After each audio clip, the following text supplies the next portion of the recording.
Good morning my dear students. हम लोग पढ़ रहे थे नमक। नमक के जो रचनाकार है, लेखिका है, उनका नाम है रज़िया सज्जाद ज़हीर। जैसा कि आप लोगों को लेखिका परिचय में कल हमने आपको बताया था कि ये उर्दू भाषी लेखिका हैं और इन्होंने अपने लेखन में बताया कि इनकी जो कहानियाँ हैं, इसमें इनकी कहानी में सामाजिक समरसता, धार्मिक सहिष्णुता का गुण जो होता है वो विद्यमान होता है। तो इसी क्रम में आइए हम नमक पाठ का अध्ययन करते हैं। तो सबसे पहले नमक पाठ हम पढ़ने से पूर्व सबसे पहले हम अबाउट द लेसन जो है थोड़ा सा संक्षिप्त परिचय पढ़ते हैं कि नमक कहानी में बताया क्या गया है। नमक कहानी के माध्यम से लेखिका ने भारत पाक विभाजन के बाद सरहदों के दोनों तरफ बसे लोगों की मानसिक स्थिति का आकलन किया है। बताते हैं कि पहले क्या भारत अखंड भारत था, भारत एक पूरा यूनाइटेड अपना एक देश था। उसके बाद जब 1947 में बंटवारा हुआ तो उसके बाद पाकिस्तान अलग हो गया, लेकिन यहाँ के जो रहने वाले लोग थे वो उसमें आपस में आपसी समरसता, आपसी प्रेम जो था वो विद्यमान था। फिर बंटवारे के बाद क्या हुआ कि कुछ लोग यहाँ से, कुछ लोग बंटवारे में पाकिस्तान चले गए, कुछ लोग यहाँ रह गए। तो जो व्यक्ति जहाँ रहता था उसको अपना देश, अपना स्थान, अपना जो है वतन वो व्यक्ति मानता था। तो बंटवारे में जो जहाँ जिसके हिस्से में जो मिला वो व्यक्ति वहीं पर रहने लगा, लेकिन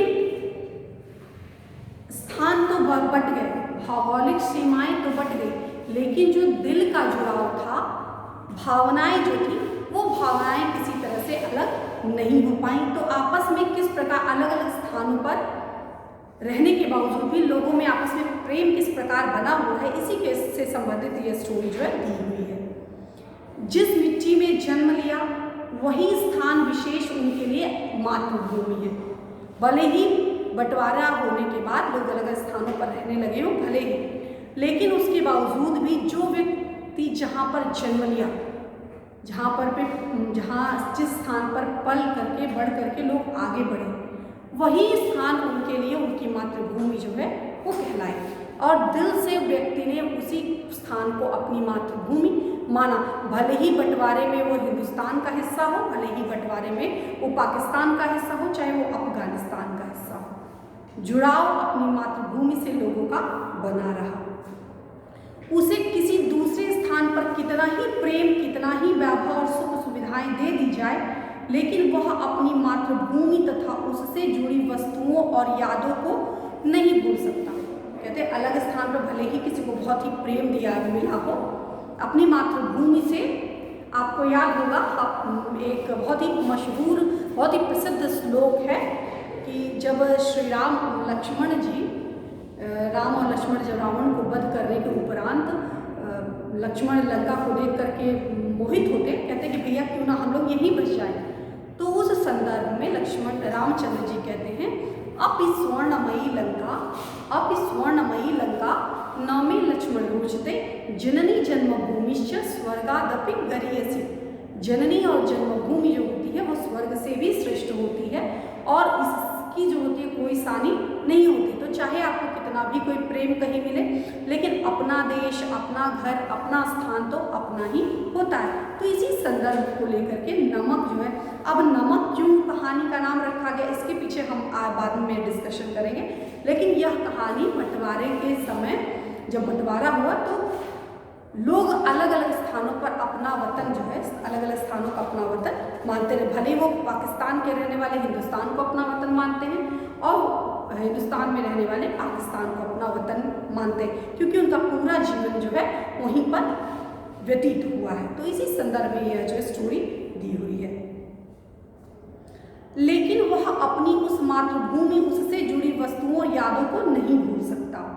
कहानी में जो एक बहुत ही प्रसिद्ध पात्र है सिख बीबी, बहुत ही मशहूर पात्र है सिख बीबी।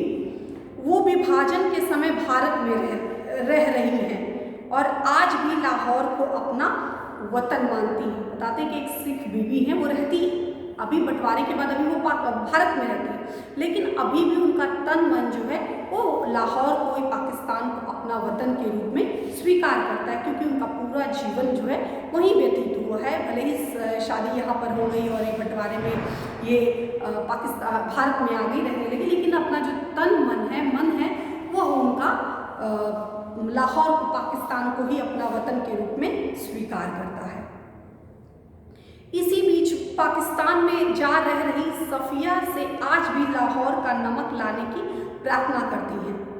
तो बताते हैं कि जो है वो लेखिका से बोलती कि आप जो है कुछ और लाइएगा नहीं, लाहौर से हमसे इतना प्रेम है तो लाहौर से आप अगर कुछ ला पाइएगा मेरे लिए तो सौगात के रूप में लाहौरी नमक मेरे लिए लेकर के आइएगा। पाकिस्तान अपने वतन को दिल्ली बताता है। इसी बीच में दो अन्य कस्टम अधिकारी हैं जो आज एक पाकिस्तान में नौकरी करता है और अपना वतन दिल्ली बताता है, और दूसरा भारत में नौकरी करता है, अपना वतन ढाका बताता है। बताते हैं कि इस कहानी में दो प्रमुख पात्र हैं, दो प्रमुख पात्र जो कि कस्टम ऑफिसर के रूप में आए हैं। ये दोनों पात्र अलग अलग स्थानों पर रहने वाले हैं, लेकिन दूसरे स्थान को जहाँ पर उनका पूरा जीवन व्यतीत हुआ उस स्थान को अपना जो है वतन के रूप में स्वीकार करते हैं। लेखिका का मानना है कि राजनीतिक और भौगोलिक सरहदें वहाँ बसे लोगों के मन को प्रभावित नहीं कर पाती। चाहे आज बंटवारे के तौर पर आज बंटवारा हो गया हो और सरहदें बदल गई हो, स्थान बदल गए हो, लेकिन जो दिल की सीमाएं हैं, दिल का जो प्रेम है, आज भी वो उसी तरह से जैसे पहले था, आज भी उसी तरह से लोगों का प्रेम जो है वो बना हुआ है। तो भौगोलिक सरहदें मतलब कि चाहे स्टेट वाइज हो चाहे देश वाइज हो, उनमें किसी तरह का कोई स्टेट में परिवर्तन हो गया, देश में परिवर्तन हो गया, लेकिन लोगों की भावनाओं में किसी प्रकार का कोई परिवर्तन नहीं हो पाया। इन सरहदों को उनकी भावनाओं के सामने कोई महत्व नहीं देता। हर देश को जो देश का बंटवारा करने के लिए सब सीमा पर एक जो है मोटी अच्छी खासी जो है एक लाइन है, एक बनी हुई सीमा है, सरहद जिसको कहते हैं। एक सरहद से दूसरे देश की सरहद में आपको प्रवेश करने के लिए आपको परमिशन की ज़रूरत पड़ती है। तो लेकिन जो यहाँ पे दिल की बात है, दिल का जो जुड़ाव है, दिल का जो प्रेम है, स्नेह है, उसके लिए किसी प्रकार की, किसी परमिशन की, किसी तरह की एक दूसरे से पूछने की जो है आवश्यकता नहीं है। दिल का जो जुड़ाव होता है वो सबसे गहरा जुड़ाव है। तो इस कहानी में बताया गया कि भले ही लोग कहीं रहते हो, लोगों का जीवन यापन कहीं पे हो रहा हो, लेकिन सरहदें कितनी भी बड़ी हो गई हो, कितनी ही सरहदें मोटी हो गई हो, लेकिन जो दिल का जुड़ाव है, दिल का जो कनेक्शन है, वो कनेक्शन बना रहता है और लोग जीवन में आगे बढ़ते रहते हैं। आज जो है, आज ये सरहदें दिन प्रतिदिन जो है और गहरी और मोटी होती जा रही हैं, लेकिन जो दिल का जुड़ाव है वो ना कभी खत्म हुआ है ना कभी खत्म होगा। इसी बात को लेकर के यह स्टोरी जो है नमक लिखी गई है। आप इसका पढ़िए, इसको पढ़िए और इसका आनंद उठाइए। तो आइए हम जो है स्टोरी रीडिंग करते हैं।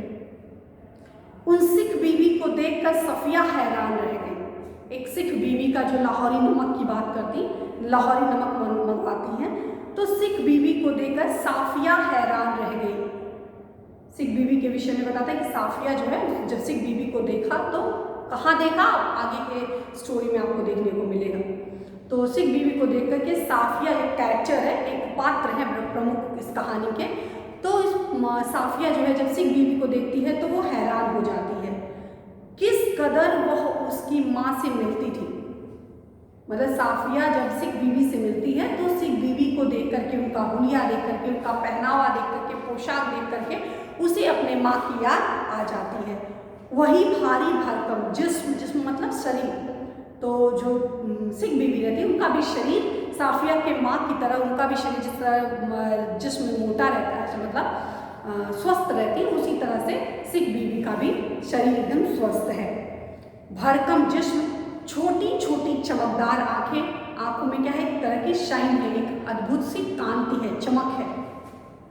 उनकी नेक मोहब्बत और रहम दिली की रोशनी जगमगाया करती थी।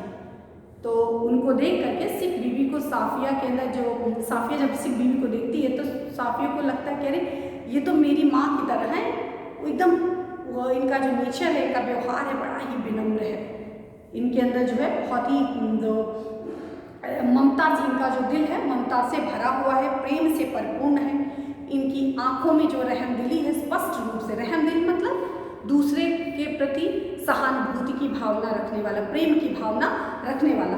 तो जब साफिया सिख बीवी को देखती है तो उसे अपने माँ की याद आ जाती है कि अरे जैसी ये है सेम टू सेम मेरी माँ भी ऐसी ही मेरी माँ भी थी और एकदम उन्हीं की तरह मेरी माँ भी लगती है।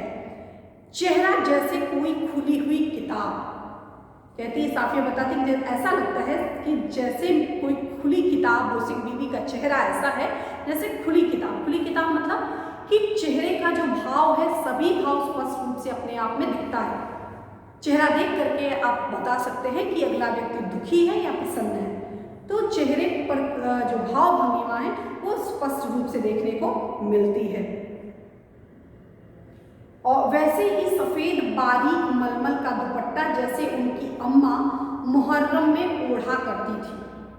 साफिया बताती है कि जैसे मेरी अम्मा मुहर्रम जो पर्व होता है तो इस्लाम धर्म का, उस पर्व में जैसे मेरी अम्मा मलमल का जो दुपट्टा होता है वो सिर पे बांध करके पूजा इत्यादि जो भी ईश्वर की इबादत, अल्लाह की इबादत होती है, ईश्वर अल्लाह की इबादत करते समय वही मलमल का दुपट्टा जो है वो प्रयोग करती थी। और सेम टू सेम इन्हीं की तरह यानी सिख बीवी की तरह ही एकदम मेरी माँ यानी साफिया की माँ जो है एकदम उन्हीं की तरह लगती थी। तो उनका जो रूप देख करके, उनकी रहमदिली देख करके, उनके चेहरे, उनका जो पहनावा हो उसको देख करके साफिया को अपने माँ की याद आ जाती है कि मेरी माँ भी इसी तरह से मुहर्रम में जो है मलमल का दुपट्टा ओढ़ा करती है। जब साफिया ने कई बार उनकी तरफ मोहब्बत से देखा तो उन्होंने भी उसके बारे में घर की बहू से पूछा। बताते हैं कि जब क्योंकि चूंकि साफिया को वो लेडी जो आई हुई थी वो लेडी मतलब ऐसी लग रही थी, परिचित सी माँ जैसी लग रही थी, तो वो बार बार उस लेडी को बार बार देखती रही, बार बार उस लेडी को देख रही थी। तो उस औरत ने, जब सिख बीवी ने देखा कि ये औरत बड़े ही प्रेम से मुझे देख रही है, तो उसके मन में भी कौतूहल, एक उत्सुकता का भाव उत्पन्न हुआ कि क्यों ये मुझे बार बार देख रही है।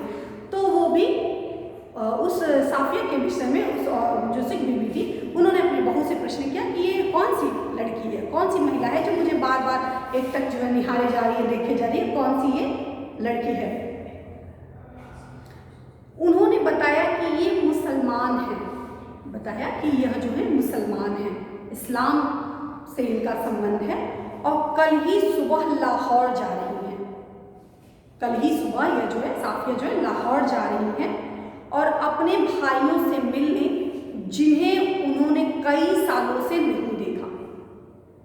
तो जो सिख बीवी की बहू होती है वो इंट्रोड्यूस उनके विषय बताती है कि ये लाहौर जा रही है, इनका जो मायका है वो लाहौर में है और बहुत काफ़ी समय बीत गया, ये अपने मायके नहीं गई और मायके जाकर अपने भाइयों से, परिवारजनों से, भाई भतीजों से मिलने जा रही हैं और इसी के लिए वो आई हुई हैं अपने भाइयों से मिलने, जिन्हें उन्होंने कई साल से नहीं देखा। लाहौर का नाम सुनकर वे उठकर साफिया के पास आ बैठी और उसे बताने लगी कि उनका लाहौर कितना प्यारा शहर है। जब सिख बीवी को पता चलता है कि अरे ये साफिया तो जा रही है लाहौर, तो उनके मन में और ज़्यादा उत्सुकता होती है और वो जा करके साफिया के पास बैठ जाती है और पूरा बताने लगती हैं कि मेरा जो लाहौर शहर है वो कितना अच्छा शहर है, कितना प्रेम है लोगों के मन में, कितनी समरसता है, एक दूसरे के प्रति कितना जो है सम्मान का भाव जो है वो बना हुआ है। वहाँ के लोग कैसे खूबसूरत हैं, इस लाइन को अंडरलाइन कर लीजिएगा, ये अक्सर एग्जाम में पूछे जाते हैं तो इसको अंडरलाइन कर लीजिएगा कि वहाँ के यानी लाहौर के लोग, सिख बीवी लाहौर की विशेषता बताते हुए बताती है कि जो लाहौर के रहने वाले लोग हैं वो लोग कितने खूबसूरत हैं, कैसे, चेहरे से नहीं दिल से, ये लोग दिल से कितने खूबसूरत हैं। उम्दा माने श्रेष्ठ क्वालिटी, अच्छे ढंग का खाना, उम्दा खाने मतलब श्रेष्ठ क्वालिटी का भोजन करने के शौकीन हैं, नफीस कपड़ों के शौकीन हैं। अच्छे कपड़े पहनने के भी शौक रखते हैं। सैर सपाटे के रसिया, मतलब कि घूमने फिरने के जो है शौकीन हैं। जिंदा दिली की तस्वीर, और जो उनके जीवन में उन लोगों के, वहाँ के लोगों के जीवन में जो है वो रोमांच जो है वो बसा हुआ है। जिंदा दिल है, पॉजिटिव एनर्जी के साथ उनके जीवन में सकारात्मकता जो है, सकारात्मकता का जो गुण है वो विद्यमान है। तो जिंदा दिली की तस्वीर जो है वहाँ के लोग हैं। कीर्तन होता रहा, वे आहिस्ता आहिस्ता बातें करती रही। साफिया और सिख बीवी दोनों का अपना डिस्कशन चलता रहा। यहाँ पे कीर्तन हो रहा है, कीर्तन, सारा कीर्तन में लोग कीर्तन का आनंद उठा रहे हैं और ये दोनों लोग लाहौर के विषय में बात कर रही हैं। सफिया ने एक बार बीच में पूछा भी, माता जी आपको भी यहाँ आए बहुत साल हो गए होंगे। अब साफिया के अंदर भी उत्सुकता बढ़ गई कि आप भी तो मतलब बहुत देखने में माँ जैसी लग रही है, तो आपको भी आए हुए बहुत साल यहाँ हो गए होंगे, बहुत समय पहले आप यहाँ आई होंगी और आप यहाँ पर बस गई होंगी। तो उनके विषय में कहने का अभिप्राय यह है कि साफिया सिख बीवी के विषय में जानने की इच्छुक थी।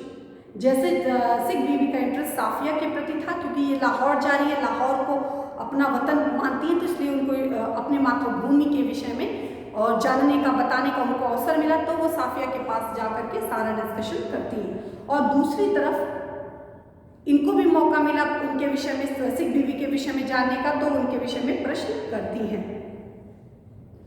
हाँ बेटी, जब हिंदुस्तान बना था तभी आए थे। बताते जब बंटवारा हुआ तो बंटवारे के समय में हम यहाँ आकर के रहने लगे थे।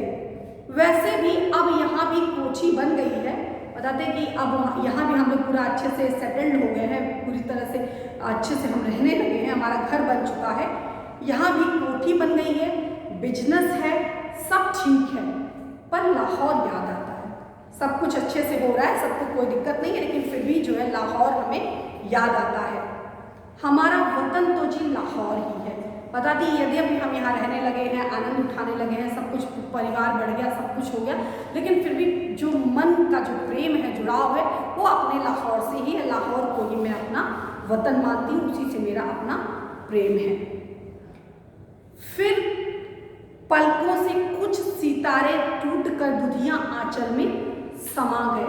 मतलब कि सिख बीबी को अचानक कुछ चीज़ें जो है याद आने लगी, तो ऐसा लगा कि आसमान से कुछ तारे टूटकर दुधिया आंचल में समा गए। मतलब कि जो सिख बीबी का जो मलमल वाला दुपट्टा था, मतलब कहने का मतलब ये है कि शब्दों के आधार पे लेखिका बताती कि ऐसा लगता है कि कुछ तारे टूट कर, मतलब कुछ भावनाएं, कुछ कहानियाँ, कुछ उनके दिमाग में जो सपने जो थे, वो सपने हुए सारे साकार होते हुए वो आंचल में समा गए। मतलब कि सिख बीबी को वो सारे दृश्य, सब कुछ उनकी आंखों के सामने उपस्थित हो गए। बात आगे चल पड़ी और मगर घूम फिर कर फिर उसी जगह पर आ जाती साडा लाहौर। वो स्थान, कहानी इन्हीं से शुरू होती। उन्होंने सारा सब कुछ अपने वतन के विषय में बताया, लेकिन बात जब भी कोई विशेषता, कोई भी अच्छी बातें बताती, कोई भी बात कहती, तो अंत में यही साथ जोड़ती साडा लाहौर, अपना लाहौर। लाहौर कहते हुए उनके चेहरे पे जो कांति, जो आंखों में चमक होती है, उस चमक को देख करके अंदाजा लगाया जा सकता है कि वह अपने देश के प्रति, अपने उस मातृभूमि के प्रति कितना उनके दिल में श्रद्धा है, वंदन है और नमन है। तो यहाँ तक स्टोरी हम लोग आज पढ़ेंगे। नेक्स्ट स्टोरी जो है, इसके आगे की स्टोरी हम लोग कल पढ़ेंगे। तो आप लोग इसको अपने शब्दों में, पूरी जो कहानी है, इसको, कहानी को पढ़िए और इस पे आधारित छोटे छोटे प्रश्नों को स्वतः से बनाइए और उन प्रश्नों के उत्तर लिखने का प्रयास करिए। तो आई होप आपको समझ में आया होगा। धन्यवाद।